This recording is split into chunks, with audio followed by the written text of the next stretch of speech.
All right. Well, welcome. I hope everything's going well for you. I am not sure if we're going to have guests today or not. So I'm going to start the introduction and, oh, wait a minute.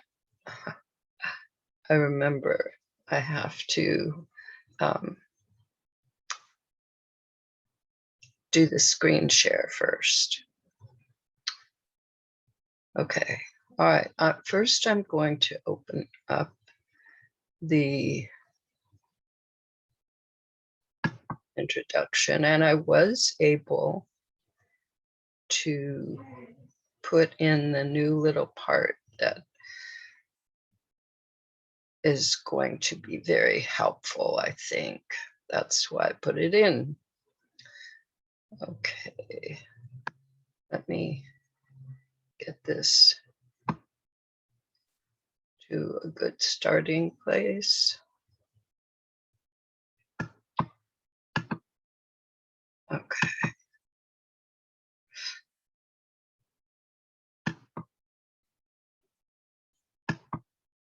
All right. Now set that up here. Okay. Now I'll go back to the Zoom screen and start the slideshare. Start the screen share. It is a slide, but okay, this should be it.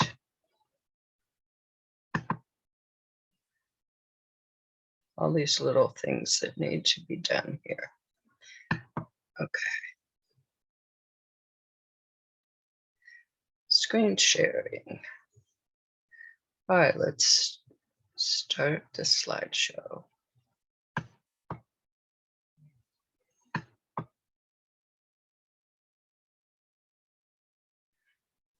Welcome to Karen Ryce's Raising Happy Kids Zoom show. Episode 78. The One Rule Solutions. You're going to see from now on until something else shifts that the term solutions and what that is going to be a big part of what I share. Okay, whoops.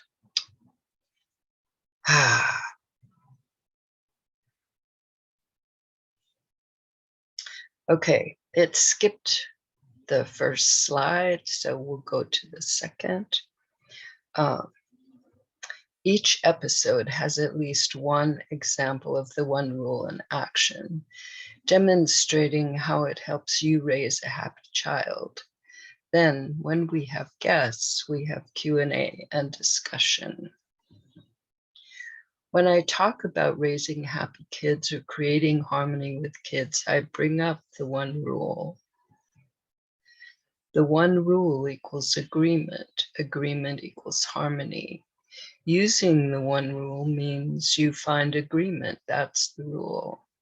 You find a solution that everyone likes. You've found agreement. You've found harmony. Knowing and following the one rule is all you really need to create harmony between you and your kids.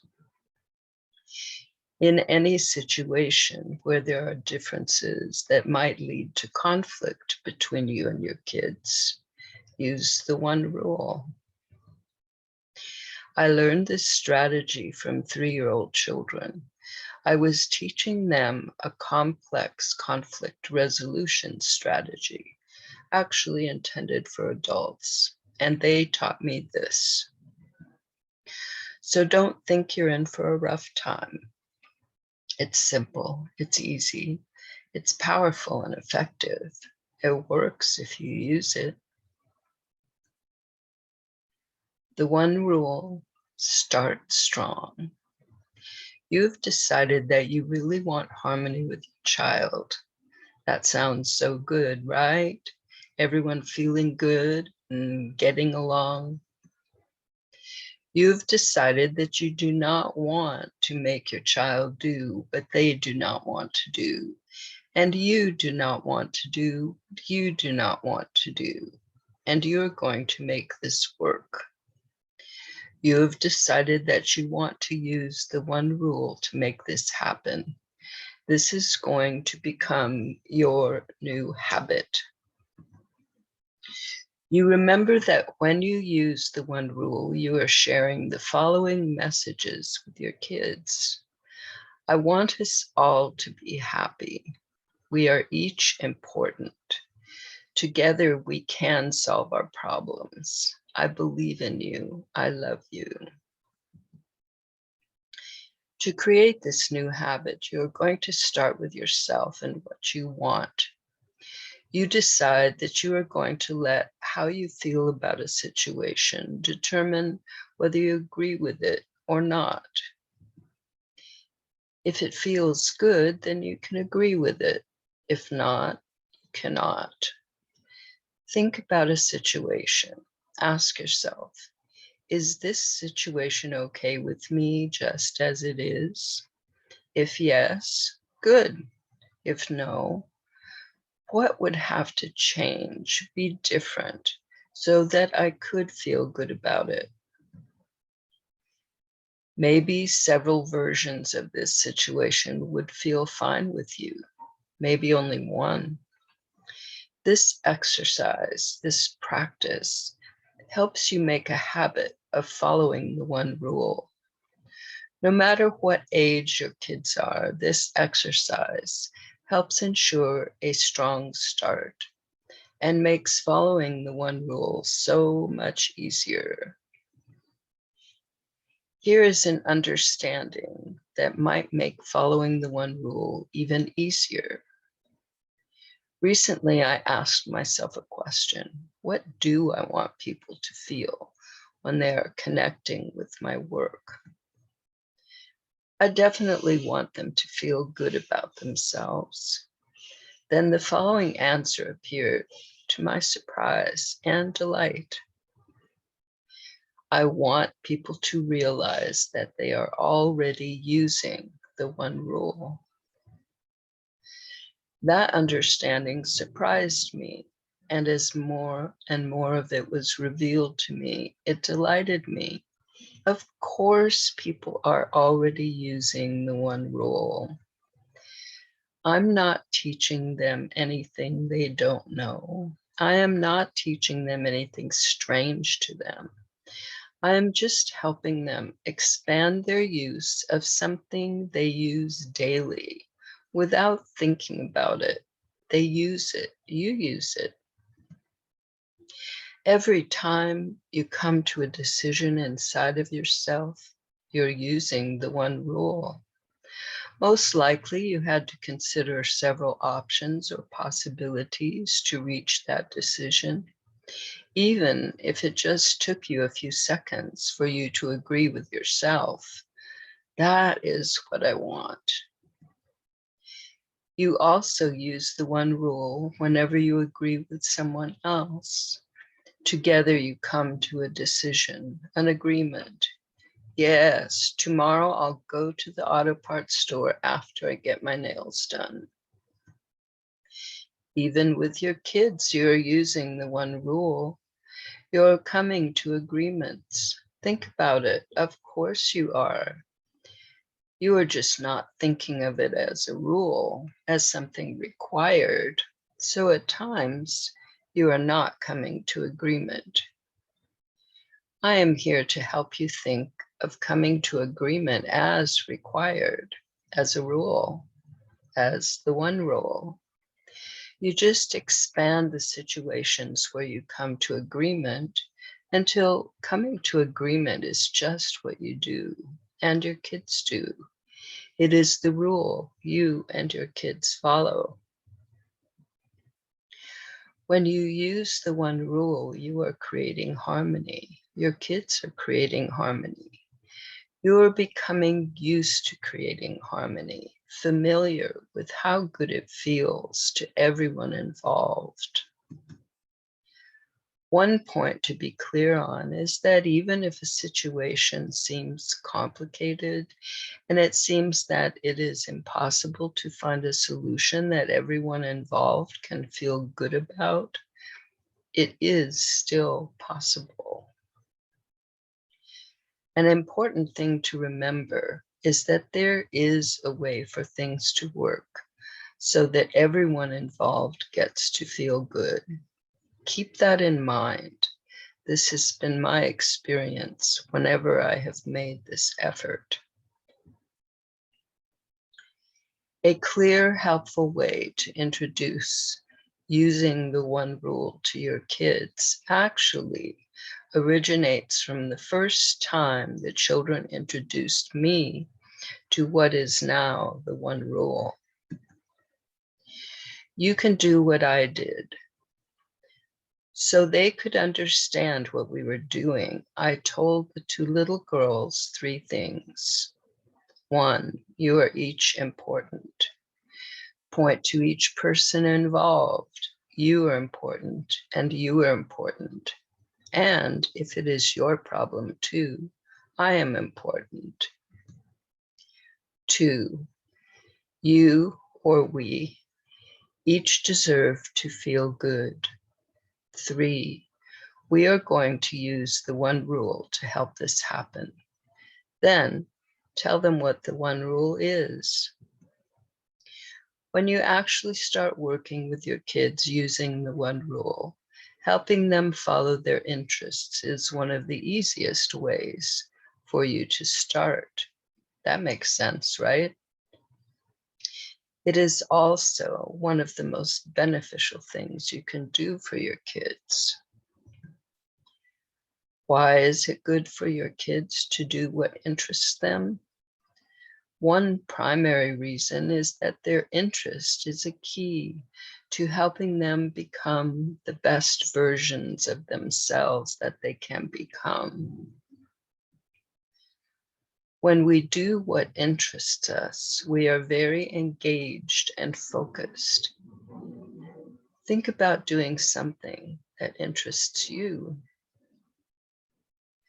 When we are engaged and focused, what we do and produce tends to be of much better quality than if we were not interested. Interest helps result in excellence. An even more important result of being engaged and focused is that our whole being is involved in what interests us. That is why we are engaged and focused.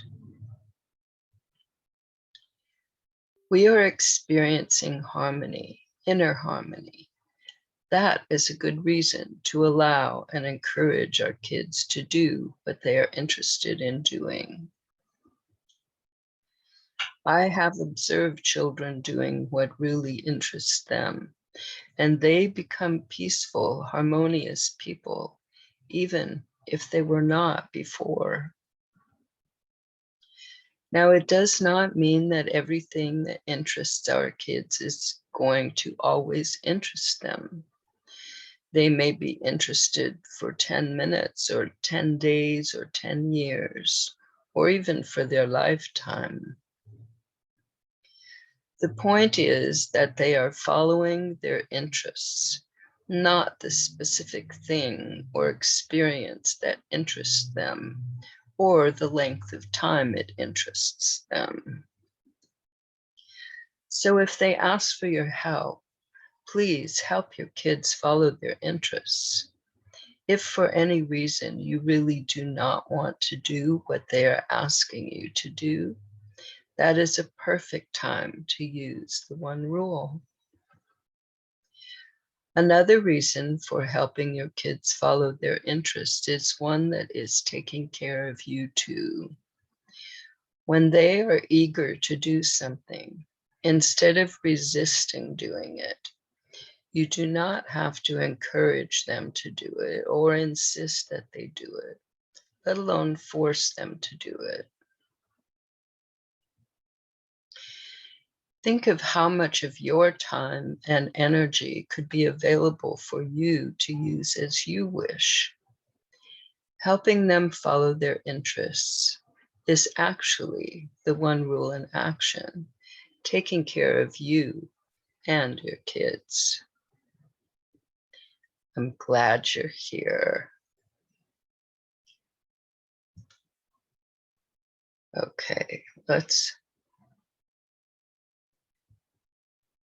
stop the screen share. Okay, cool. Now, let me close this up a little.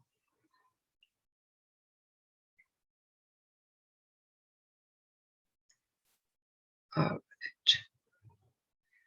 So today, I wanted to introduce this concept of solutions.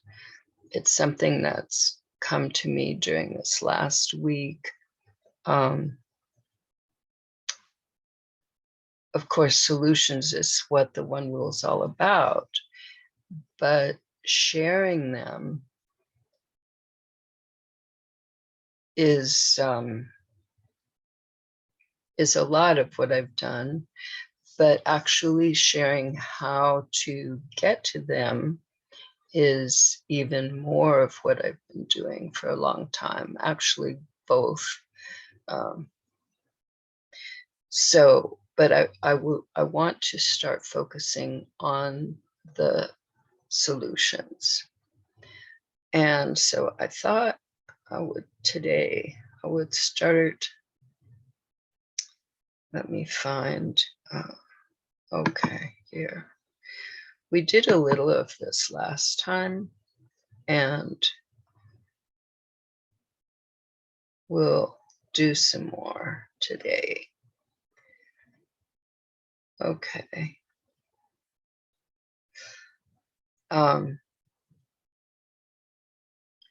Okay, I'm going to do another screen share.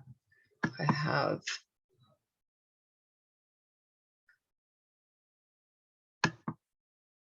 oh, I'm in the wrong place.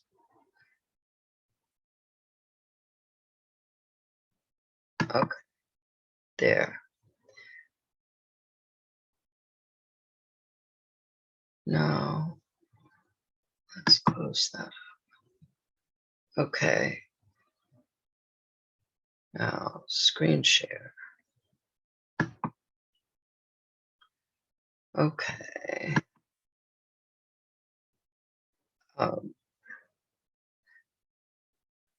Okay, what I'm going to be sharing is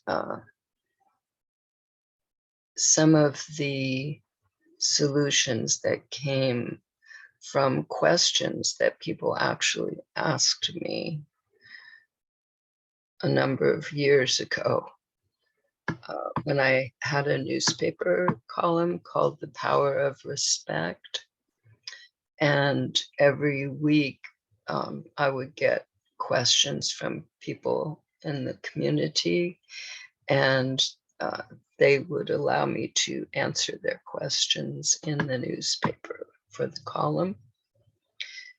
So what I've been noticing is that even though the concept of the one rule didn't exist,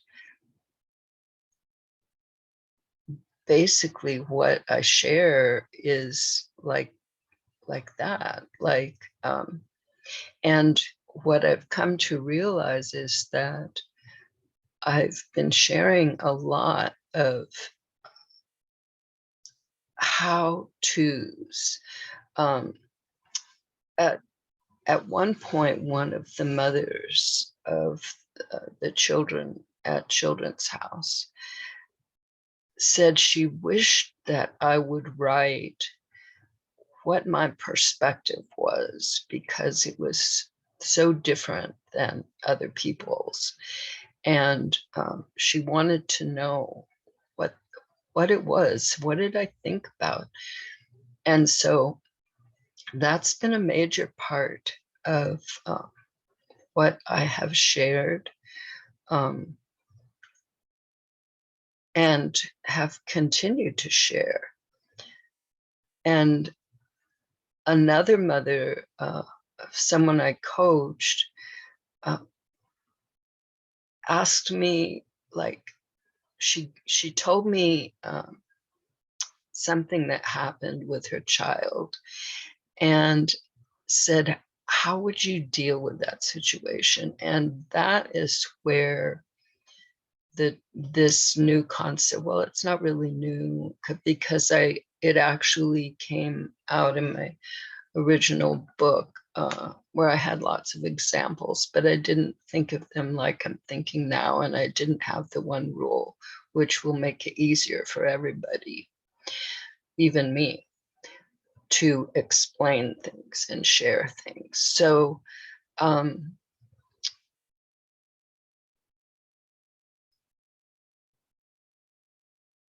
anyway, I'm going to go through some of these columns, and I will say if anything that the one rule might bring out differently than they are so far. That hasn't happened. And I have another plan, but I haven't done it yet. So I'm going to wait until I actually get started before I announce what it is. Okay. Now here was the question. How do you figure out what is an adequate amount of chores for a child without having him feel overburdened? And here is the answer that came in the newspaper.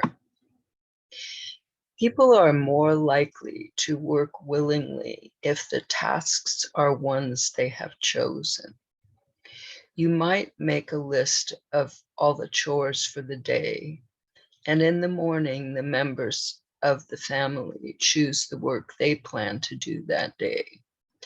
Maybe you draw straws to choose who gets the first job. After everyone has chosen all the jobs they're willing to do, if there are any jobs left over, maybe these get put into a hat and people take turns drawing out the remaining jobs. Maybe you agree to leave those jobs undone that day. Maybe one person volunteers to do all those jobs. As in all respectful family interactions, the important thing is that no one feels that their needs are not being considered and everyone is satisfied with the arrangements. That's the same with the one rule. And the one rule, all you need to keep in mind is, do we agree? And to agree, all you need to keep in mind is, does this feel good to me? Do I like this?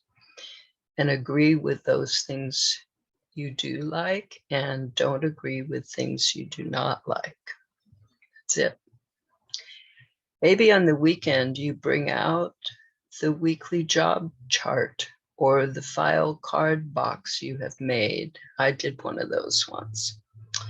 It was pretty interesting. This can be impressive if you put in all the tasks for the week. If this is a family process and not just a son, these are your chores for the week. You may very well find him choosing for himself more chores than you might have assigned him. That is what happened in my family. If he still does not want to share in helping out in the family, tell him that you are bothered by this and that you would like to have a meeting with him to work this out so you both feel good about it. Arrange the meeting at a time which works for both of you.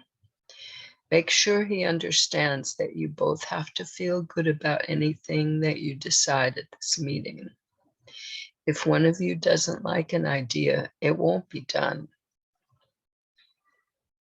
Then brainstorm and negotiate until you find a win-win solution. Or you could just say, just use the one rule. Now, I would say. So these maybes, all these maybes, they depend on the people involved and what matters to them. That's the thing I love. One of the things I love about the one rule is that it flexes with the people involved.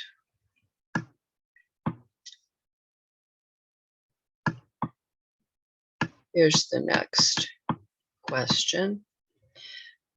What do you do about your guilt and remorse over past parental mistakes? Really good question. Forgiveness. It can help to remember that at the time, given who you were, and I've had to do a lot of this recently, given who I was, given the information you had, given your circumstances, you did the best you knew how. Now, with different information, different circumstances, a different you parent differently. And some of what you did in the past looks like mistakes. Maybe it was, but it is past. Perhaps you gave your children the chance for greater compassion because of what they suffered. There might be lessons they needed to learn, and what you did was part of their learning them. Think as positively as you can about what has already happened. Be your own best friend, and always give yourself the benefit of the doubt. At that time, you did not think you were committing mistakes. Maybe you weren't. You might also check with your children, even if they are now adults. If they agree that you committed parenting mistakes, ask them for forgiveness. Ask if there's anything you can do now to help repair any damage you may have unknowingly done. Then do it. Ask them to help you make sure that you don't continue any of the mistaken parenting patterns you started in the past. Do you have any special hints for dealing with sibling conflict resolution? Oops. Oh dear.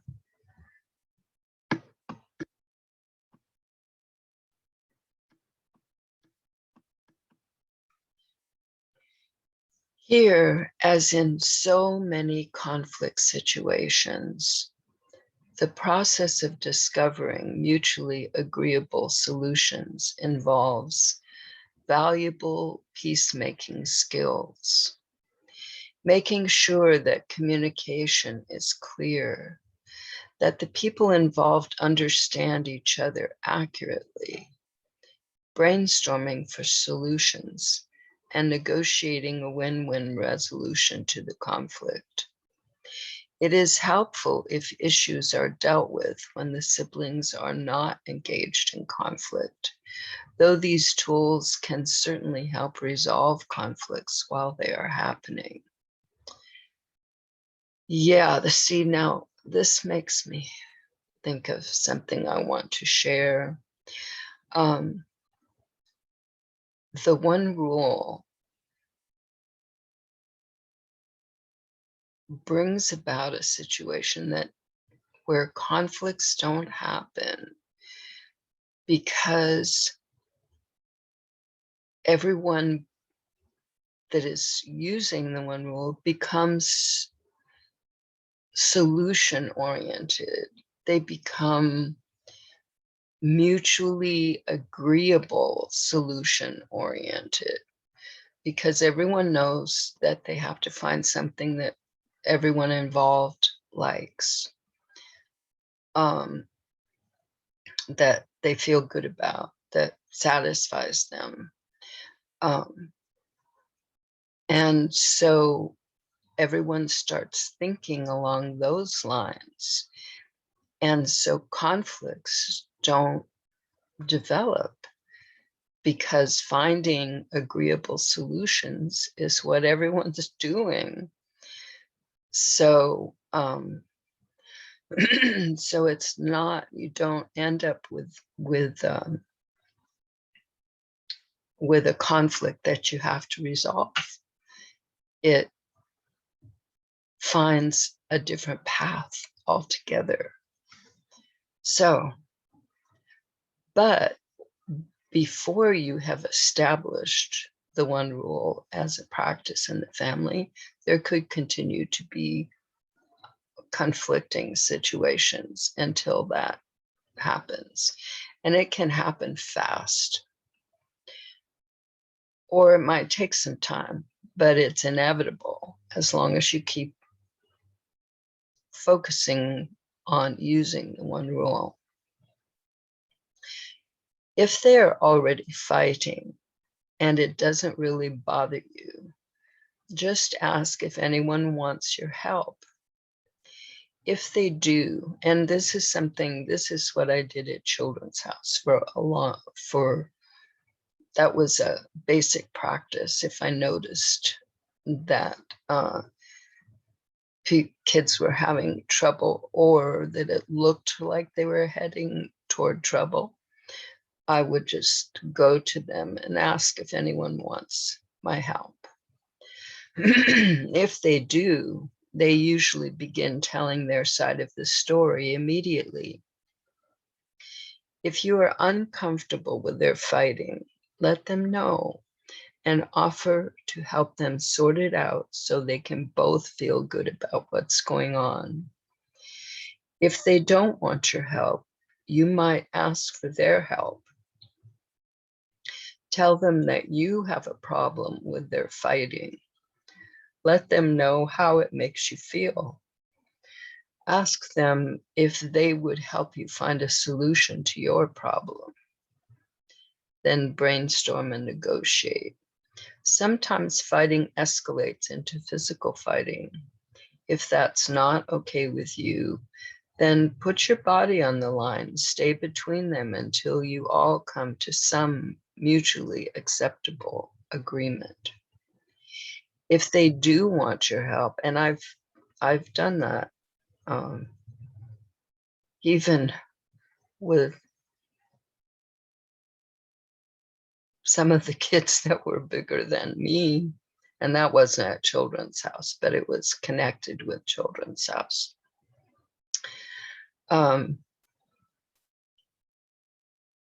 If they do want your help, it helps to first talk with each child separately. Then you and they don't have to deal with the dynamics of their relationship while they are sorting things out. It gives each child a chance to be heard, to say what they need and how they would like the situation to be resolved. Later, when they meet together, they won't be so emotional and their ideas will be clearer. If they already know how to find win-win solutions, or you could say, if they already know how to use the one rule, then they can do this on their own. If not, they will need your help as a facilitator until they have become sufficiently skilled. Often, sibling conflicts occur, and conflicts between children in general, maybe between everyone in general. I'm not sure. I haven't given that thought. Often sibling conflicts occur because one of the children does not feel they are being heard or that their needs are being considered. Another common cause of conflict is misunderstanding. Oh, I'd forgotten about that. They haven't accurately understood each other. Talking individually with you about the situation gives each one a chance to feel accepted for who they are and what their needs are. To help this happen, it is important that you do what is called active listening. Mostly you just listen to what they are saying. Do your best to understand their side of the story, asking questions for clarifications if necessary. So you thought that she wanted you to do that, but now she says that she didn't want you to. This makes sure that you have understood them and helps them be clear in themselves about what happened. It is also a way of teaching the skills of clear communication. When they feel understood and accepted, it is easier to understand and accept the needs of others and to discover mutually agreeable solutions to problems. As the siblings become more familiar with this method of resolving conflict in ways that are agreeable to everyone involved, they not only use it spontaneously on their own, but conflicts happen less frequently. Instead of getting into conflict over something, they go right into negotiating. As they become more skilled negotiators, it takes less time to negotiate. Peace in the home increases. And that's even more true with the one rule. And it's simpler and faster.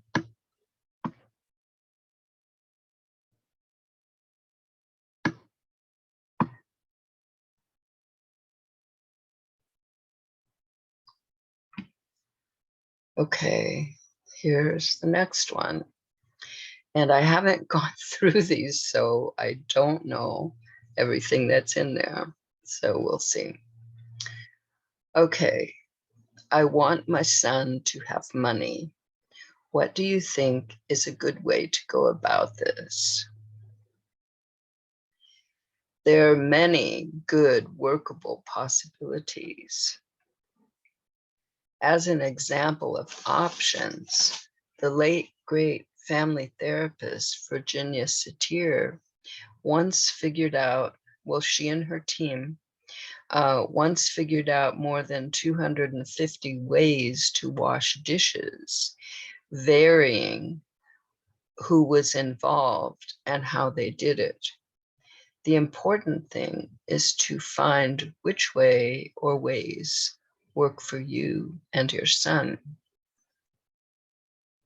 That's where the one rule shines. Respectful solutions. These would be possible solutions with the one rule, depending on the people involved and what matters to them.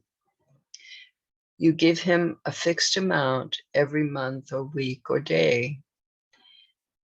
He earns any money he gets. You put any money that is available to him in a drawer, and he is free to take it as he needs it. You put the money into the bank for him to use later for some large expense like buying a car, going to college, or traveling around the world. You might discuss family expenses with him and decide how much of the family money is for his personal expenses. He might decide that he just wants you to decide all this and just give him what you want, when you want, and how you want. These are just possibilities. Remember to make sure that he understands what your needs are and that you truly understand what his needs are. Be determined to work this out so you both feel good with the outcome. That's the one rule.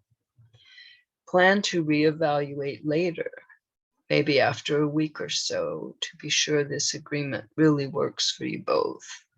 Well, that's where the one rule simplifies, because it's something that you're doing all along. So if something stops feeling good to someone, they bring it up that they need something worked out. So you don't have to be so formal, but you can be if you like. That's the benefit of the one rule. This previous top of the page, next, back, index, forward, and all the different chapters. This was an ebook, and but the company that it was started with is no more. So I have the format of the ebook, but I don't have that ebook anymore. I should put it on. I should put it on Amazon. I have other books on Amazon. Okay. I'm very interested in empowering my youngest daughter. Do you have any suggestions? It can be easy for a younger child to develop low self-esteem because everyone else in the family seems to be more capable, stronger, faster, since these qualities are often valued. Let me do that. I can do it faster, and we're in a hurry. You can't play. You're too little. That's too heavy for you. If you have found this to be the case in your family, you can help her by noticing what she does do well. Point this out to her and encourage her to do these things, even if it takes longer or is not done quite right. I love it when you're so kind to our kitties. Thanks for weeding the flower bed. It helps a lot when you put all your dirty clothes in the hamper. Thanks. She may not notice what she does well and may not give herself credit. She may value herself as the baby in the family, being weak and letting others have power over her and her life. Encourage her to do what she loves. Help create these opportunities for her. When she wants to try new things, be as positive and supportive as possible. If you say anything about it, if you say anything at all about it, be sure to be encouraging. Place emphasis on the attempt, the process, and not the results. That was a great try. Your throwing arm seems to be stronger than it was last week. Keep up the good work. We all make mistakes, especially when we're learning something new. Mistakes tell us what we need to change to do it better. Results improve with practice, with repetition, with improving our technique. When value is placed on results, too often we become discouraged and quit when our first attempts don't give us the results we want. Be sure you practice the one rule faithfully with her. Take the time, make the effort. This tells her that she is worth this time and effort and that you value her input and her needs. When a decision involves her, be sure she agrees with it too. This might mean that she's involved in the decision-making process, though not necessarily. If you do make a decision which involves her without discussing it with her first, perhaps letting her know what went into the decision will be enough to make her feel good about it. However, if she is not content with the decision, be prepared to revise it until it is agreeable to both of you or everyone involved, just like the one rule.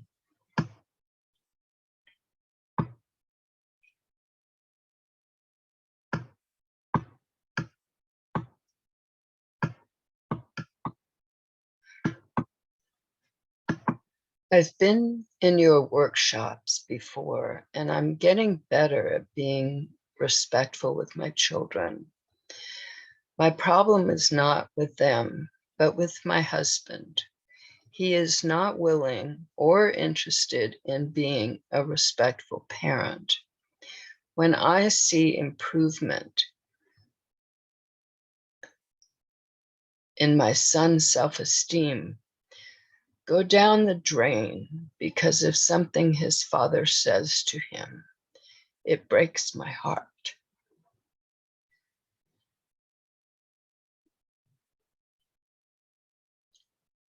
Sometimes my husband and I end up fighting about all of this. I don't know what to do. I'm very frustrated. I know this kind of situation can be extremely frustrating. It can also be disheartening and very stressful, especially for you. You have a vision of how things can be and are making efforts to create these changes. It's hard to make efforts that seem in vain, but they are not in vain, even if they seem that way right now. Patience and perseverance do make a difference. It may help you to realize that their father's behavior might not be so stressful for the children. Unless they are under 3, they are used to his behavior. They may not like it any better than you do, but it is what they are used to. It does make it more difficult for you to help build self-esteem in your children, but you can do it. It may take more awareness on your part to when and how they need your help. Encourage them to exercise as much power over their lives as they are willing, interested, and able to do. Feeling empowered and powerful does a lot for building self-esteem. Maybe your husband isn't interested in being a respectful parent, but hopefully he is interested in being respectful with you. Tell him that you want to negotiate with him about approaches to parenting. Here is a chance to practice all your skills. Clear two-way communications, active listening, and win-win negotiating. Now we could just say, using the one rule. You don't have to know all these strategies and skills and tools. Just use the one rule. Be sure he knows exactly how you feel, what you need, what behavior is okay with you, and what is not. Be sure you have the same understanding of him. Coming to agreements may take some time, but it will be worth the efforts. When you practice these techniques with him, it gives him first-hand experience of how it works. He can better understand the value of win-win solutions when he has gotten personal benefits from them. This can help him accept this approach faster, much faster than when you fight about it. Fighting is more likely to have the opposite effect, making him even more attached to his parenting methods. Another way to give him a firsthand positive experience of the one rule, or as it was called then, the power of respect, but now the one rule, is to offer to help negotiate any conflicts which arise between your husband and your children. This can also help speed up his acceptance of the respectful approach. As I have experienced, this can be effective when both other parties have no faith in finding win-win solutions. Okay, as I have experienced, this can even be effective when both other parties have no faith in finding win-win solutions or mutually agreeable solutions. He may come to see things getting done faster with less hassle. Remember patience, perseverance, and forgiveness. If you are determined to introduce this into your family, it can happen.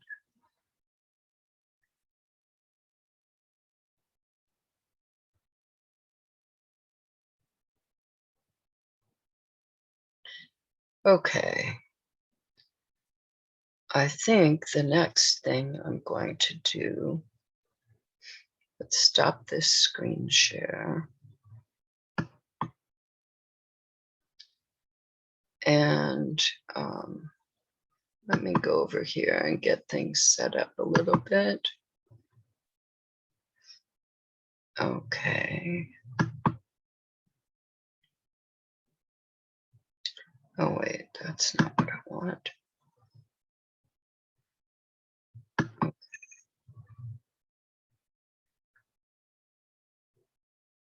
I introduced this a little bit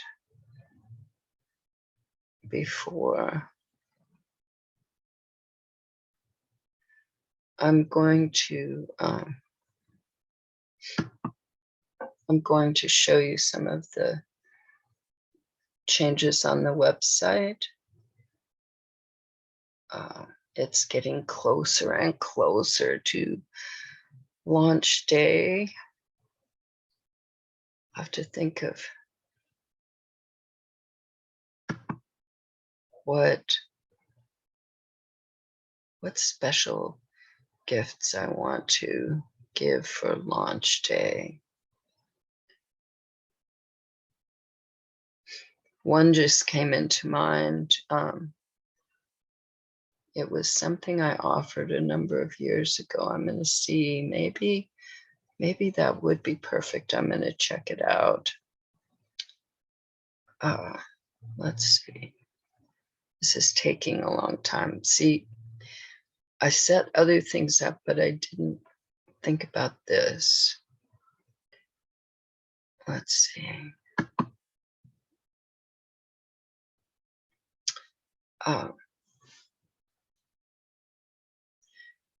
Well, while it's getting itself set up, I can tell you a little bit about, oh, there we go.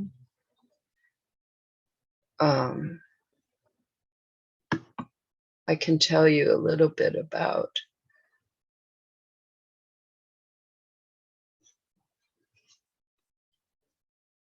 this solutions thing.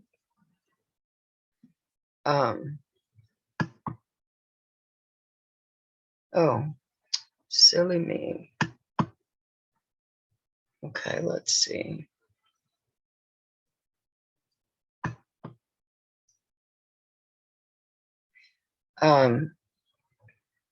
Okay, as I said, a lot of, and you could have seen from today that a lot of what I shared were the tools, skills, and strategies for finding these solutions, which are important. I'm not saying they're not. I've spent many years doing it. But in that, I have also given, I used to call them examples, but oh, in fact, see, things are coming to me now.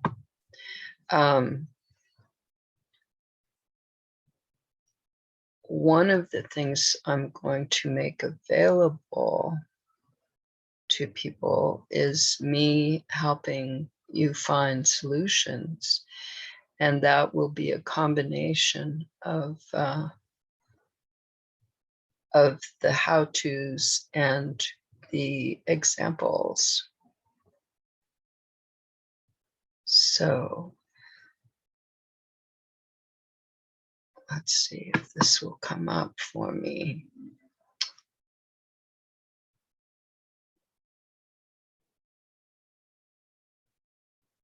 It's not working too well.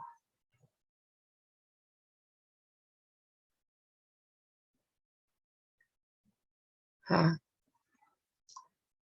Well, what can I say? Oh, let's try this. This might work out better. This is what you would see anyway.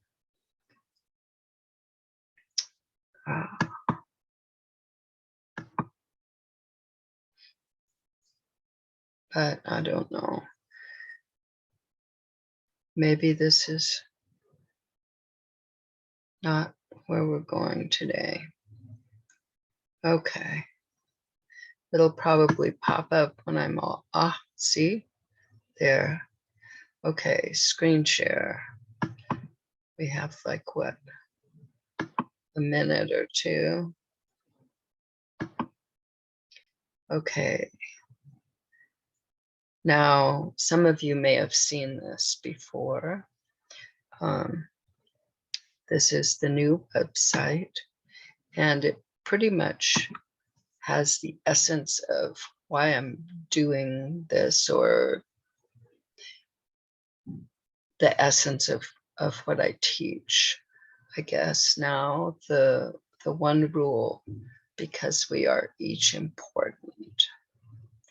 And anything that is not the one rule, where you're finding agreement, is giving a message that you're not important, not as important as I am, or something along those lines, but that you are not important. And so if that's, anyway, this is what I work with, because we are each important. And how do we do that? Now,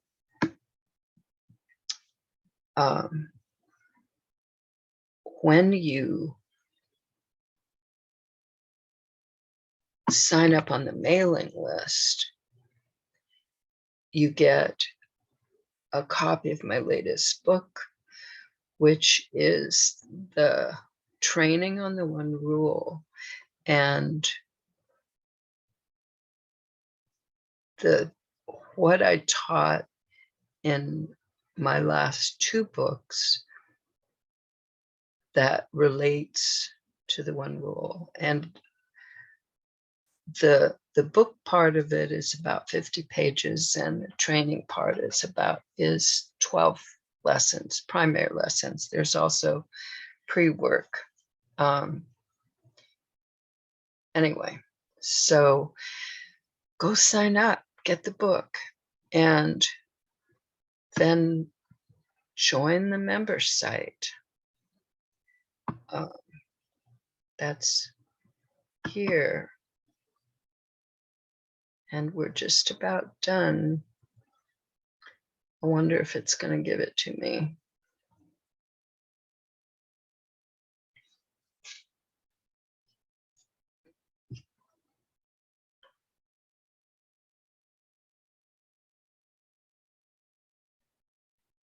Okay.